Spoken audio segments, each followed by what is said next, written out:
Hello students, आज की class में हम रेशनल नंबर और इरेशनल नंबर के सारे कॉन्सेप्ट डिटेल में पढ़ेंगे। ये आपका चैप्टर फर्स्ट रियल नंबर की जो एक्सरसाइज 1.4 है, सारा टॉपिक सारे कॉन्सेप्ट इंक्लूड करेगी आज की 10 मिनट की क्लास आपकी। ठीक है, तो मात्र 10 मिनट की क्लास में आपको एक्सरसाइज 1.4 का सारा कॉन्सेप्ट डिटेल्ड में सीखने को मिलेगा। जो भी बच्चा इस वीडियो को देखेगा स्किप मत करना मेरे भाई, काफी डिटेल्ड में मैं आपको यह क्लास प्रोवाइड कर रहा हूँ, तो ध्यान से देखना। सारे कॉन्सेप्ट मैं आपको अच्छे से समझा रहा हूँ। ठीक है, चलिए बच्चों, इस कॉन्सेप्ट को अच्छे से समझने से पहले एक छोटा सा कॉन्सेप्ट निकल के आता है, तो इस कॉन्सेप्ट को भी अच्छे से समझना, ताकि जितने भी हमारे आगे मैं आपको पढ़ाऊंगा वे अच्छे से समझ में आते चले जाए। ठीक है, मान लीजिए हमारे पास में दो नंबर है। ठीक है, एक नंबर है हमारा P और एक नंबर है हमारा Q। तो जब हम P को डिवाइड करेंगे Q से, तो हमारे पास में बच्चों 4 रिजल्ट निकल के आएंगे। ठीक है, कितने रिजल्ट निकल के आएंगे? 4। कौन कौन से मैं आपको अच्छे से समझा रहा हूं, तो ध्यान से सुनना। ठीक है, आपको पता भी होगा, पहली कंडीशन तो हमारी ये बनेगी कि ये जो P है Q से पूरा डिवाइड हो जाएगा। कैसे? मान लीजिए कुछ इस तरीके का रिजल्ट आ रहा है हमारा 10/5, यानी कि जो हम 10 को डिवाइड कर रहे हैं 5 से, तो हमारा कितना आएगा क्वेश्चन? 2 आएगा। ठीक है, यानी कि ये कंप्लीट डिवाइड हो जाएगा। पहले तो हमारे पास में ये कंडीशन निकल के आएगी। ठीक है, कंप्लीट डिवाइड होगा नहीं होगा? इस तरीके के क्वेश्चन किए हैं ना हमने। आगे हमारा क्या आएगा? आगे हमारी सेकंड कंडीशन ये बनेगी कि जो हमारे P/Q होंगे वो टर्मिनेट होंगे डेसिमल एक्सपेंशन में। कैसे? मान लीजिए कुछ ऐसा रिजल्ट आएगा 5.25, यानी कि ये नंबर, यानी कि ये जो P नंबर होगा हमारा वो Q से डिवाइड हो जाएगा, लेकिन डिवाइड होगा पॉइंट में, डेसिमल में। कैसे? मान लीजिए हमें 10 को डिवाइड करना है किससे बच्चों? 8 से। तो 2 पंजे 10, 2 चौका 8, कितना आएगा? 4 एकम 4 और 25.25, 1.25। यानी कि इस तरीके का जो हमारा रिजल्ट रहेगा उसको हम बोलते हैं डेसिमल एक्सपेंशन। क्या बोलते हैं? Decimal expansion, terminating. ध्यान से समझना जो मैं आपको समझा रहा हूं। ठीक है, टर्मिनेटिंग डेसिमल एक्सपेंशन। ये दोनों कंडीशन तो हमने समझ रखी है, लेकिन हमारी जो तीसरी कंडीशन आती है वो किसी किसी बच्चे ने अच्छे से समझ रखा होगा, तो ध्यान से सुनना मेरी बातों को। हमारे पास में तीसरी कंडीशन ऐसी आती है, मान लीजिए हमारे पास में, पहले तो मैंने एग्जांपल लिया 10/5 का। ठीक है, जो कंप्लीट डिवाइड हो जाएगा। दूसरा मैंने लिया 10/8। ठीक है, जो हमारा 5/4 बना, जिसका रिजल्ट आया 1.25। लेकिन हमारा एक तीसरा और चौथा, हमारा एक और मतलब 2 रिजल्ट और निकल के आते हैं जब हम एक नंबर को दूसरे नंबर से डिवाइड कर रहे होते हैं। किस तरीके से आएगा तीसरा रिजल्ट? ध्यान से सुनना। जब हम 10 को डिवाइड करेंगे 3 से, तो हमारा 3.333 आते चला जाएगा। ना ही तो ये कंप्लीट डिवाइड हो पाएगा आगे तक, लेकिन ये रिपीट करेगा। कैसे रिपीट करेगा? 3.3333। ठीक है, आपने अच्छे से करके भी देख रखा होगा। करके नहीं देखा, एक बार घर पे अपनी कॉपी पर करके देख लेना। ठीक है, तो इस तरीके से हमारे रिजल्ट आएगा। तो जब हमारा इस तरीके से एक डिजिट बार बार रिपीट होती है, तो हम क्या करते हैं, वहां पर पॉइंट से जो अगली डिजिट हमारी, मान लीजिए यही हमारी रिपीट हो रही है 333, तो हमारा जो रिपीट होता है उसके ऊपर हम बार लगा देते हैं। ठीक है, तो ये आपस में बराबर ही होता है। चाहे आप इस तरीके से लिख लो 3.33 आगे तक, या फिर आप 3.3 और 3 के ऊपर हम बार भी लगा सकते हैं। ठीक है, तो इस तरीके के रिजल्ट में हम तीसरी कंडीशन रखेंगे। इसको बोलते हैं बच्चों, क्या बोलेंगे बताओ? नॉन टर्मिनेटिंग, यानी कि ये खत्म तो नहीं होगा, आगे तक डिवाइड होता चले जाएगा। और क्या करेगा? रिपीटिंग, रिपीट भी कर रहा है नहीं। तो ये कंडीशन हमारी कौन सी बनेगी? तीसरी कंडीशन में मैंने इसको रख लिया। भाई पहली कंडीशन कंप्लीट डिवाइड हो जाएगा, दूसरी कंडीशन कंप्लीट डिवाइड होगा तो लेकिन डेसिमल में। ठीक है, तीसरी कंडीशन हमारी नॉन टर्मिनेटिंग रिपीटिंग, यानी कि कंप्लीट डिवाइड नहीं हो रहा है और रिपीट भी हो रहा है। लेकिन जो चौथी कंडीशन बनेगी वो सबसे बेकार कंडीशन बनेगी। कैसी? ध्यान से समझो। किस तरीके से? मैं आपको डायरेक्ट ये रिजल्ट दिखा देता हूँ। मान लीजिए कुछ इस तरीके से रिजल्ट आएगा 6.0200304 और आगे तक ऐसे ही चलता चला जाएगा। ठीक है, इस तरीके से हमारा रिजल्ट निकल के आएगा। यानी कि ना ही तो ये रिपीट हो रहा है, देखो ध्यान से, 02 फिर 03 आया, फिर 04 आया। यानी कि हम इस तरीके से भी लिख सकते हैं इसको नहीं, मतलब इस तरीके से रिजल्ट आ सकता है चौथी कंडीशन का 8 9 1 2, इस तरीके से आगे कुछ ना कुछ आगे चलता चला जाएगा। ठीक है, यानी कि ना ही तो ये खत्म होगा, ना ही तो ये टर्मिनेट होगा, और ना ही ये आपस में मतलब आगे जो है रिपीट करेगा। ठीक है, इस तरीके की कंडीशन हमारी चौथी कंडीशन बन जाएगी। तो जो ये कंडीशन बनेगी इसका नाम है बच्चों ध्यान से समझो, इसका नाम रखेंगे हम नॉन टर्मिनेटिंग, नॉन टर्मिनेटिंग, ना ही तो ये टर्मिनेट हो रहा है और ना ही ये रिपीट हो रहा है, तो नॉन रिपीटिंग। ठीक है, नॉन टर्मिनेटिंग और नॉन रिपीटिंग। तो मैंने आपको यहाँ पर 4 कंडीशन बताई। एक तो वो जो टर्मिनेट हो जाएगी, कंप्लीट डिवाइड हो जाएगी। दूसरी मैंने बताई कि डेसिमल एक्सपेंशन में टर्मिनेट हो जाएगी, टर्मिनेटिंग डेसिमल एक्सपेंशन। तीसरी मैंने बताई टर्मिनेटिंग, नॉन टर्मिनेटिंग, रिपीटिंग, ना ही तो टर्मिनेट होगी और रिपीट होती चली जाएगी। चौथी कंडीशन मैंने आपको बताई नॉन टर्मिनेटिंग नॉन रिपीटिंग की। ठीक है, अब मैं आपको जो सही कॉन्सेप्ट है, यानी कि जिससे आपकी एक्सरसाइज 1.4 सोल्व हो जाएगी, वो मैं आपको समझा रहा हूँ। हालांकि ये जो मैंने आपको कॉन्सेप्ट पढ़ा है, इसी से ही आपकी सारी एक्सरसाइज 1.4 बन रही है।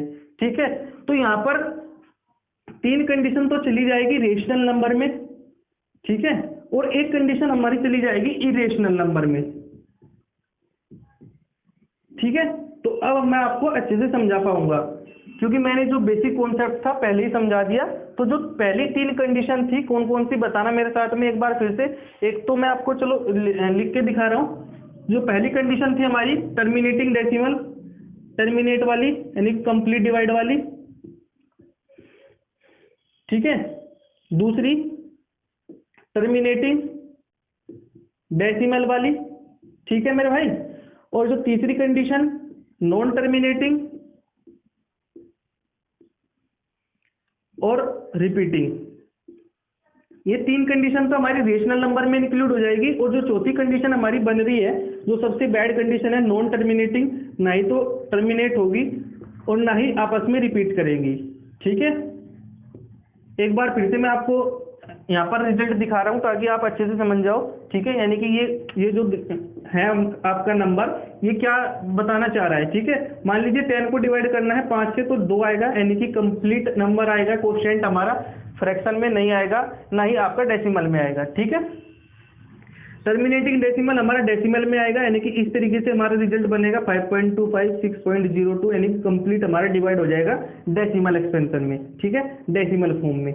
तीसरा हमारा इस तरीके से होगा 6.2, यानी कि आगे तक चलता चला जाएगा। मैंने आपको क्या बताया कि जब भी हमारा पॉइंट के बाद में रिपीट करता जा रहा है, तो उसको इस तरीके से भी लिख सकते हैं, या फिर हम इसको बार भी लगा देते हैं, एक ही मतलब होगा। या फिर हमारी यही कंडीशन इस तरीके से भी बन जाती है, कैसे 6.12 आगे तक। तो हम यहाँ पर क्या करेंगे, 1 2 दोनों के ऊपर हम बार लगा देंगे, ध्यान रखना। इस तरीके की कंडीशन क्या होगी हमारी, 6.020304 आगे तक चली जाएगी। इस तरीके का हमारा रिजल्ट निकल के आता है। ठीक है, ये आप इस तरीके से कह लो 1 1 1 2 3, यानी कि आगे तक नॉन टर्मिनेटिंग नॉन रिपीटिंग। ठीक है, तो ये चारों कंडीशन बनती है। 3 कंडीशन हमारी रेशनल नंबर में चली गई, एक कंडीशन हमारी चौथे वाली इरेशनल नंबर में चली गई। अब मैंने आपको ये बताया कि जब एक नंबर को दूसरे नंबर से डिवाइड करते हैं, तो हमारे पास में 4 रिजल्ट निकल के आते हैं। क्योंकि हम क्लास 10th का मैथ्स पढ़ रहे हैं। ठीक है, आपकी क्लास बड़ी क्लास हो गई, क्लास 10th की, आपके बोर्ड एग्जाम चल जाते हैं। तो यहाँ पर आप ऐसे तो करोगे नहीं जैसे कि हम पहले से करते थे। कैसे, ध्यान से देखो कैसे करते थे भाई। ऐसे तो हम करेंगे नहीं हम, कि मान लीजिए हमें इसको डिवाइड करना है किससे, 11 से मान लो करना है, तो इस तरीके से करेंगे, 11 6 66। ठीक है, आगे तक करेंगे, इस तरीके से तो हमें करने को करेंगे नहीं। ठीक है, तो जो भी हमारा रिजल्ट आता है उसके हमारे पास में कितने तरीका है, एक तरीका है क्या देखने का, कि ये हमारा टर्मिनेट करेगा या नहीं करेगा, रिपीटिंग करेगा या नहीं करेगा, नॉन टर्मिनेटिंग नॉन रिपीटिंग करेगा या नहीं करेगा। ठीक है, हमें इस तरीके से डिवाइड नहीं करना होता है, हमारे पास में रूल्स है। ठीक है, कुछ रूल्स है, एक ही रूल है। ठीक है, अच्छे से समझाऊंगा, ध्यान से समझ लेना उसको। तो हम डायरेक्ट बता सकते हैं कि ये हमारा रेशनल नंबर बनेगा या फिर हमारा इरेशनल नंबर बनेगा। रेशनल नंबर में हमारी 3 कंडीशन है, उन तीनों कंडीशन के हमारे एक एक रूल है। ठीक है, इस चौथी वाली कंडीशन का भी हमारा रूल है। तो इस तरीके के हर कंडीशन के 4 रूल बन गए, एक एक करके हमारे पास में अब 4 रूल बन गए। हमें इस तरीके से डिवाइड नहीं करना पड़ेगा, लेकिन हम फिर भी पता कर लेंगे कि ये हमारा नंबर रिपीट कर रहा है, टर्मिनेटिंग डेसिमल है, या नॉन टर्मिनेटिंग रिपीटिंग है, या नॉन टर्मिनेटिंग नॉन रिपीटिंग है। ठीक है, चलिए ध्यान से समझना। पहला तो आप डायरेक्ट देख लोगे क्या भाई, जो हमारा कंप्लीट डिवाइड का था, अगर छोटा नंबर आया तो डायरेक्ट देख लोगे। लेकिन क्लास 10th का जब भी हमारा इस तरीके का क्वेश्चन आएगा तो हम वहाँ पर डिवाइड करके नहीं दिखाएंगे, हमारे मार्क्स हमें कंप्लीट नहीं मिलेंगे, क्योंकि हमारे यहाँ पर कुछ रूल्स है, तो उन रूल्स के ही हम अकॉर्डिंग चलेंगे, तभी हमारे मार्क्स हमें मिल पाते हैं। तो ध्यान रखना मेरे भाई, P अपॉन Q की फॉर्म में हमारे पास में नंबर होते हैं जब हम एक नंबर को दूसरे नंबर से डिवाइड कर रहे होते हैं। कैसे? मान लीजिए 12 को डिवाइड करना है 6 से, तो इस तरीके से भी हमें मिल सकते हैं और इस तरीके से भी हमें मिल सकता है। रिजल्ट यहाँ पर भी 2 आएगा या रिजल्ट यहाँ पर भी 2 आएगा। ठीक है, तो इस Q को ही देखना है हमें। क्या देखना है मेरे भाई? इस Q को देखना है। इस P को भूल जाओ, ये हमारा कुछ भी हो लेकिन 0 नहीं होना चाहता। इसी तरीके से Q भी हमारा 0 नहीं होना चाहता, नहीं हमारा P हमारा 0 होना चाहता। मैं यहाँ पर आपसे एक क्वेश्चन पूछ रहा हूँ, चलो आप कमेंट करना, ठीक है? आपको पता होगा, नहीं पता तो मैं आपको नेक्स्ट वीडियो में बता दूंगा, लेकिन आप कमेंट करना क्या क्वेश्चन है। जब हम 0 को किसी भी नंबर से डिवाइड कर रहे होते हैं, लेकिन ध्यान रखना ये नंबर हमारा 0 नहीं होना चाहिए। ठीक है, तो क्या आएगा? जब हम किसी नंबर को 0 से डिवाइड कर रहे होते हैं तो हमारा क्या आएगा? ठीक है, इन दोनों क्वेश्चन के जवाब आप कमेंट करके जरूर बताना मेरे को। 0 को डिवाइड करेंगे किसी भी नंबर से, ये नंबर हमारा 0 नहीं होना चाहिए। ठीक है, इसी तरीके से जब हमारे पास में कोई भी नंबर होगा उसको हम डिवाइड करेंगे 0 से, तो हमारा क्या रिजल्ट आएगा? ठीक है, ये भी नंबर हमारा 0 नहीं होगा और ये भी हमारा नंबर 0 नहीं होगा। ठीक है, तो ज्यादा अकल मत दौड़ाना, कभी ये हमारा 0 मान लो तो 0 डिवाइड बाय 0 उसका भी कुछ रिजल्ट लेकर आओ। ठीक है, तो इन दोनों के आंसर बताना, मुझे कमेंट करना। ठीक है, अब यहाँ पर मैं आपको क्या बता रहा हूँ कि P हमारा कुछ भी नंबर हो, ठीक है, बड़े से बड़ा नंबर, छोटे से छोटा नंबर, उससे हमारा कोई लेना देना नहीं है। बस हमारा Q हमें पता होना चाहिए। ठीक है, मान लीजिए हमारे पास में कोई भी नंबर है, P हमारा मान लो कुछ भी, ठीक है, मान लीजिए 1000, और Q हमने क्या माना? मान लो 625। चलो मैं छोटा सा मान लेता हूँ ताकि आपको अच्छे से समझ में आ जाए। मान लीजिए यहाँ पर 100, ठीक है, क्या माना हमने? 100। तो हमें क्या देखना है? हमें इस Q को देखना है। क्या देखना है? हमें इस Q को देखना है। ये हमारा कितना भी बड़ा नंबर हो, भूल जाओ, 1 2 3 4 5 6, इसके आगे 6, कुछ भी हो इसको भूल जाओ। बस हमें ये चेक करना है कि हमारा Q क्या है। अब इस Q के फैक्टर देखने हैं। क्या देखने हैं मेरे भाई? Q के फैक्टर। अब इस Q के फैक्टर करो, 2 50, 2 25, 5 5 और 5, यानी कि 2 की पावर 2 गुना 5 की पावर 2 लिख सकते हैं क्या 100 को? भाई 2 2 4, 5 5 25, 4 100। ठीक है, यानी कि इस हमारे जो 100 के फैक्टर होंगे ये क्या होंगे? 2 की पावर 2 और 5 की पावर 2। तो ध्यान रखना, अब मैं आपको जो समझा रहा हूँ उसको ध्यान रखना। क्या ध्यान रखना है आपको? यदि हमारा Q, ध्यान से समझना मेरे भाई और नोट डाउन भी करते रहना। ठीक है, यदि हमारा Q यानी कि Q के फैक्टर जब भी नोट्स बनाते हो तो ऐसे नोट्स बनाना ताकि आप अच्छे से समझ जाओ। हिंदी इंग्लिश या आपकी जो देहाती लैंग्वेज है उसको भी लिख डालो, बस आपको अपने नोट्स खुद को समझ में आने चाहिए। ठीक है, कोई नोट्स में कोई ऐसा नहीं होता कि इंग्लिश में ही लिखना जरूरी है, कोई दूसरा पढ़ेगा तो क्या कहेगा, ऐसा नहीं होता। जो भी आप नोट्स बना रहे हो, जिस भी लैंग्वेज में आप लिखना चाह रहे हो, आप देहाती लैंग्वेज भी यूज कर सकते हो। बस अपने नोट्स आपको अच्छे से याद कर लेने हैं, ठीक है, अच्छे से समझ लेने हैं, ठीक है, ताकि हमारा आगे भी हमारे डायरेक्ट समझ में आ जाए। ठीक है, Q के फैक्टर यदि इस फॉर्म में होंगे 2 की पावर m और 5 की पावर n, भाई पावर तो कुछ भी आ सकती है, इसमें 100 आया, आगे 1000 आ जाए, आगे 980 आ जाए, कुछ भी आ जाए, आगे 121 आ जाए, 133 आ जाए, कुछ भी हमारे आ जाए। ठीक है, बस हमें ये याद रखना है कि 2 की पावर m और 5 की पावर n। यदि हमारा Q का इस तरीके से फैक्टर बन रहे हैं, ठीक है, यदि हमारा Q का इस तरीके से फैक्टर बन रहे हैं, या 2 की पावर n या 5 की पावर n, ठीक है, यानी कि कुछ भी पावर हो, इसको मत देखना कि इसकी यहाँ पर 2 की पावर m लिख दी या n लिख दी, यानी कि ये बात समझो कि 2 की पावर कुछ भी हो। ठीक है, 2 की पावर कुछ भी हो, 5 की पावर कुछ भी हो, यदि Q के फैक्टर इस फॉर्म में आ रहे हैं, जैसे कि मैंने आपको यहाँ समझाया, ध्यान से समझो, यदि Q के फैक्टर इस फॉर्म में आ रहे हैं, यदि Q के फैक्टर इस फॉर्म में आ रहे हैं, यदि Q के फैक्टर इस फॉर्म में आ रहे हैं, ठीक है भाई, Q के फैक्टर इस फॉर्म में आए, Q के फैक्टर इस फॉर्म में आए, Q के फैक्टर इस फॉर्म में आए। ठीक है, क्या याद रखना है? यदि ये बस यही आ रहे हैं, ठीक है, इनके अलावा और कुछ नहीं आ रहे हैं, बस इनमें से ही आ रहे हैं, या तो ये दोनों आए ठीक है, जिस तरीके से यहाँ पर आ रहे हैं, या फिर इस तरीके से है, मान लीजिए नीचे 4 ही हो तो 2 के फैक्टर कितने आएंगे 2 की पावर 2, क्यू के फैक्टर कितने आएंगे 2 की पावर 2। तो ये कंडीशन हो गई, मैंने बता दी। मान लीजिए नीचे 25 आ जाए कि p डिवाइड बाय 25, तो फैक्टर क्या आएगा 5 की पावर 2, तो ये वाली कंडीशन हो गई। तो यदि हमारे पास में इन तीनों में से कोई भी कंडीशन आ जाए, इन तीनों में से कोई भी कंडीशन आ जाए, इनसे अलग हमारा कुछ भी ना आए, भाई यहाँ पर 7 आए, 8 आए, 9 आए, कुछ भी ना आए, ठीक है, ध्यान रखना इससे आगे कुछ नहीं आना चाहिए, ठीक है। तो हमारे पास में 2 कंडीशन बन जाएगी और दोनों कंडीशन आपकी रेशनल नंबर देगी, दोनों कंडीशन हमारी रेशनल नंबर देगी, ठीक है। एक मैं आपको फोटो भी यहाँ पर लगा दूंगा, आपकी मतलब यहीं पे आपको दिखाई देगा, उसको आप स्क्रीनशॉट ले लेना, ठीक है, और यहाँ पर भी नोट डाउन करते रहना।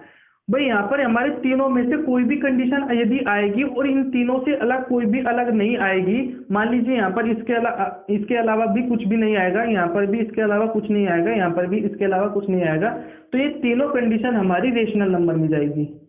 कहाँ पर जाएगी रेशनल नंबर में, ठीक है। क्या आप समझ पा रहे हो क्या भाई, ये तीनों कंडीशन हमारी कहाँ पर जाएगी रेशनल नंबर में, कहाँ पर जाएगी मेरे भाई रेशनल नंबर में, ठीक है। अब यहाँ पर दूसरी कंडीशन आती है, चलो मैं इसको पहले रब कर देता हूँ अच्छे से, ठीक है।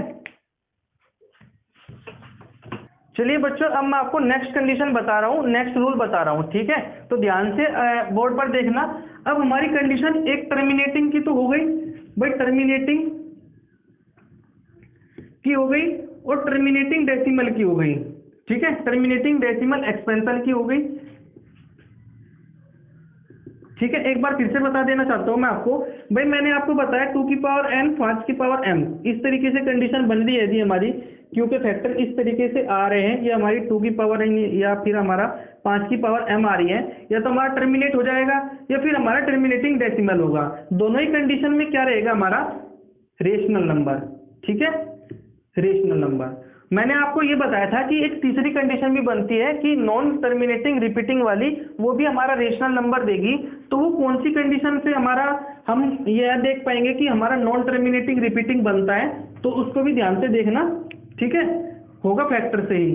मान लीजिए P अपॉन Q हमारा बन रहा है और Q के फैक्टर्स हमारे किस तरीके से बनेंगे, ध्यान से देखना, 2 की पावर m इंटू 5 की पावर m इंटू कोई भी नंबर, इनसे अलग हमारा कोई भी नंबर, एनी नंबर, और उसकी कुछ पावर हो या ना हो उससे हमारा कोई मतलब नहीं है। पावर मान ली मैंने z हो या ना हो उससे हमारा कोई मतलब नहीं है, ठीक है। कहने का मतलब ये है ये दोनों होंगे और इससे अलग कोई और तीसरा फैक्टर होगा, या इनमें से कोई एक होगा और ये कोई नंबर होगा, ठीक है, या ये वाला नंबर होगा 5 होगा और वो कोई अलग से कोई नंबर होगा, ठीक है। समझने वाली बात क्या है कि यहाँ पर भी ये अलग से नंबर आ रहा है, यहाँ पर भी ये अलग से नंबर आ रहा है, यहाँ पर भी ये अलग से नंबर आ रहा है। कहने का मतलब ये है कि इन दोनों में ये दोनों हो सकते हैं और वो तीसरा नंबर तो हो गई, इनमें से कोई एक नंबर हो सकता है और वो नंबर तो हो गई। यदि हमारे ये क्यू के फैक्टर इस तरीके से बन रहे हैं तो हमारा जो रिजल्ट जाएगा वो बनेगा हमारा नॉन टर्मिनेटिंग रिपीटिंग का, नॉन टर्मिनेटिंग रिपीटिंग का, ठीक है।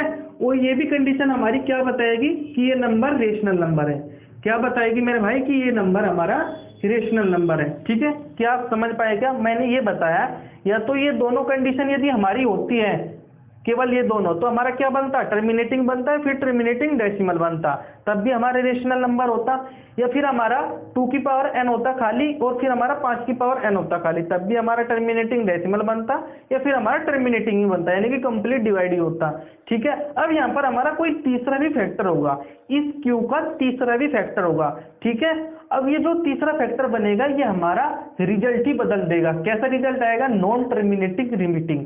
क्या आएगा मेरे भाई, नॉन टर्मिनेटिंग रिपीटिंग। लेकिन ये भी जानने वाली बात ये है कि ये भी हमारा कौन सा नंबर देगा, रेशनल नंबर देगा, ठीक है। देगा कि नहीं देगा, देगा। अब हमारी जो चौथी कंडीशन आती है जो हमें इरेशनल नंबर देती है, उसको ध्यान से समझो, ठीक है। इरेशनल नंबर, फिर आपका ये कॉन्सेप्ट खत्म हो जाएगा, ठीक है। इरेशनल नंबर में क्या होगा मेरे भाई कि हमारे पास में 3 कंडीशन है, 2 की पावर n, 5 की पावर n, 2 की पावर n, 5 की पावर n। इन तीनों में से कोई भी नहीं होगा, ठीक है, इन तीनों में से कोई भी नहीं होगा, ना तो ये दोनों आएगा, न ये आएगा, न ये आएगा। इन तीनों से कोई और अदर नंबर होगा, एनी अदर नंबर, ठीक है, any other number, any other number. 2 की पावर n होगा, नहीं होगा, ना ही 2 की पावर 5 की पावर m होगा। ठीक है, इस तरीके से कट कर लो, कभी मल्टीप्लाई का साइन देख लो यहाँ पर। एनी अदर नंबर, ना तो 2 की पावर n होगी, ना 5 की पावर n होगी, ना तो ये दोनों होंगे, ना ही सिंगल सिंगल होंगे। मतलब जो कोई फैक्टर आएगा q का वो इस तरीके से आएगा, p अपॉन q। मान लीजिए हमारा जो q है वो 121 दे दिया, यानी कि 11 की पावर 2 दे दी, कुछ इस तरीके से। फिर हमारा कुछ और दे दिया, 3 की पावर 2, 4 की पावर, यदि यहाँ पर 2 भी आ गई ना तो 4 को क्या लिख लेंगे हम, 2 की पावर भाई 4 चौक 16, तो 2 दूनी 4 दूनी 8 दूनी 16, 4 की पावर 4 बन जाएगी, नहीं बन जाएगी। तो यहाँ पर भी इस तरीके से ध्यान रखना, आपको एग्जामिनर यहाँ पर इस तरीके से कंफ्यूज कर सकते हैं। ठीक है, तो यहाँ पर क्या आ जाएगा, मान लीजिए 9 की पावर फिर 2 दे दी, फिर हमारा 11 की पावर 1 दे दी। इस तरीके से यदि हमारा बनता है, यानी कि हमारा इसमें भी कोई 2 और 5 का रोल नहीं होना चाहिए क्यू के फैक्टर में। तो हमारा किस तरीके से रिजल्ट आएगा, नॉन टर्मिनेटिंग नॉन रिपीटिंग का। लिख के दिखा दे रहा हूं, नॉन टर्मिनेटिंग और नॉन रिपीटिंग का। ठीक है मेरे भाई, आपको अच्छे से समझ में आना चाहिए, चाहे आप, ठीक है, राइटिंग बुरी लगो आपको या फिर आपको अच्छी लगो।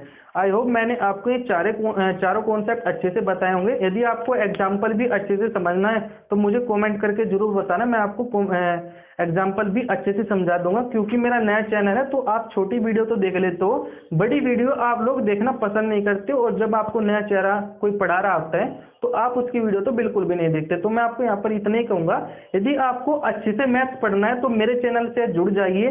ठीक है, आपको गारंटी दे रहा हूँ, प्रॉमिस कर रहा हूँ, आपसे रिक्वेस्ट भी कर रहा हूँ। आपको जो यहाँ से मैथ्स सीखने को मिलेगा, काफी अच्छा तरीके से मैं आपको बता रहा हूँ, काफी अच्छे तरीके से मैं आपको समझा रहा हूँ। ठीक है, आपने देख भी लिया होगा मैंने कितने अच्छे तरीके से आपको समझाया। ठीक है, तो ये आपको रेशनल नंबर और इरेशनल नंबर निकालने के मैंने आपको तरीके बताए। ठीक है, बिना कंप्लीट डिवाइड किए कैसे हम क्यू से ही जो नीचे वाला होता है, ऊपर वाले को तो हम न्यूमरेटर बोलते हैं, नीचे वाले को हम डिनोमिनेटर बोलते हैं। ठीक है, ये भी याद रखना, ऊपर वाला न्यूमरेटर, नीचे वाला डिनोमिनेटर। तो डिनोमिनेटर के फैक्टर से ही हम पता कर लेंगे कि हमारा रेशनल नंबर की कंडीशन बन रही है या हमारी इरेशनल नंबर की कंडीशन बन रही है।